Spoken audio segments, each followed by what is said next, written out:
Chapter 2.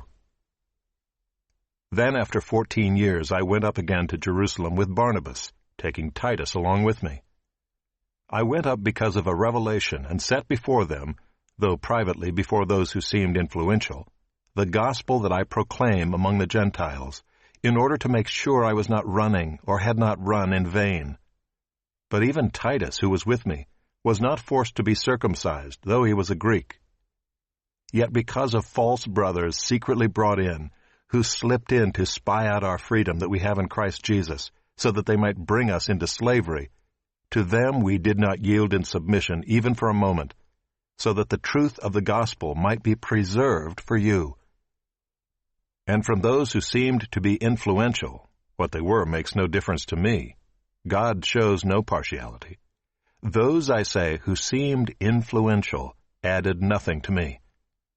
On the contrary, when they saw that I had been entrusted with the gospel to the uncircumcised, just as Peter had been entrusted with the gospel to the circumcised. For he who worked through Peter for his apostolic ministry to the circumcised worked also through me for mine to the Gentiles. And when James and Cephas and John, who seemed to be pillars, perceived the grace that was given to me, they gave the right hand of fellowship to Barnabas and me, that we should go to the Gentiles, and they to the circumcised. Only they asked us to remember the poor, the very thing I was eager to do. But when Cephas came to Antioch, I opposed him to his face, because he stood condemned. For before certain men came from James, he was eating with the Gentiles, but when they came, he drew back and separated himself, fearing the circumcision party.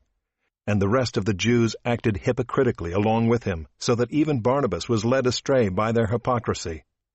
But when I saw that their conduct was not in step with the truth of the gospel, I said to Cephas before them all, "If you, though a Jew, live like a Gentile and not like a Jew, how can you force the Gentiles to live like Jews? We ourselves are Jews by birth and not Gentile sinners. Yet we know that a person is not justified by works of the law, but through faith in Jesus Christ.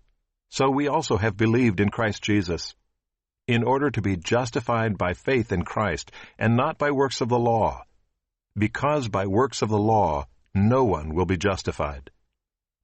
But if in our endeavor to be justified in Christ, we too were found to be sinners, is Christ then a servant of sin? Certainly not.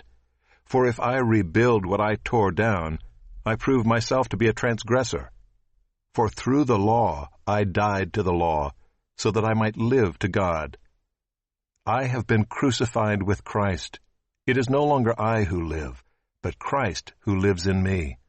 And the life I now live in the flesh, I live by faith in the Son of God, who loved me and gave himself for me.